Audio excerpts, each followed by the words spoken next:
Zee 24 तास एक पाऊल पुढे। निसर्ग सौंदर्याने नटलेल्या सिंधुदुर्ग जिल्ह्यातील मालवणमधील हडीगावची कालिका देवी नवसाला पावणारी आहे अशी ख्याती आहे। या देवीचे स्थान सजीव आहे। कोकणातील मच्छीमार समाज या देवीचे भक्त आहेत। चला तर मग या कालिका देवीचे महात्म्य पाहायला थेट जाऊया हडीमध्ये। हिरव्यागार शेतीचा शालू लेवून मालवण तालुक्यातील हडीमध्ये वसलंय कालिका देवीचे मंदिर। हडीगावच्या मध्यवर्ती भागात या मंदिराची स्थापना करण्यात आली आहे। हे मंदिर प्राचीन असल्याचे स्थानिक सांगतात। मंदिराची स्थापना कधी झाली याबाबत काही नोंद नसली तरी मंदिराचं काम पाहिल्यावर हे मंदिर 200 वर्षापूर्वी असल्याचा अंदाज येतो।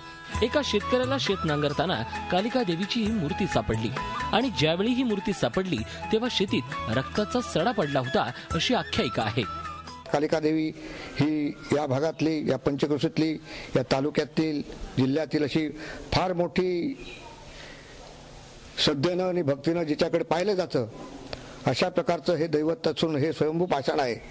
या ठिकाणी देवीचे नित्यनैमित्त कार्यक्रम तर चालतातच, परंतु वर्षातील एक 3-4 उत्सव असे आहेत की नवरात्रीचा 9 दिवसाचा उत्सव, त्यावेळी आम्ही गावामध्ये प्रतिरूप म्हणून देवीची चांदीची मूर्ती बसून लोकांना तिथे प्रतिरूप दाखवतो। लिंगाच्या बाजूलाच ती उत्सव मूर्ती म्हणून ती दाखवली जाते। नवसाला पावणारी ही देवी मच्छीमारांचं श्रद्धास्थान आहे।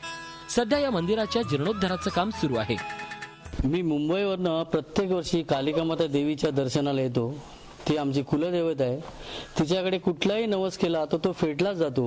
हडीचा परिसर नितांत सुंदर आहे।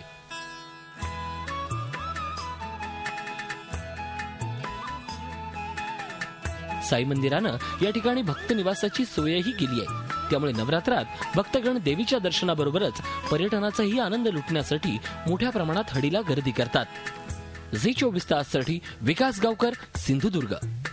झी 24 तास एक पाऊल पुढे।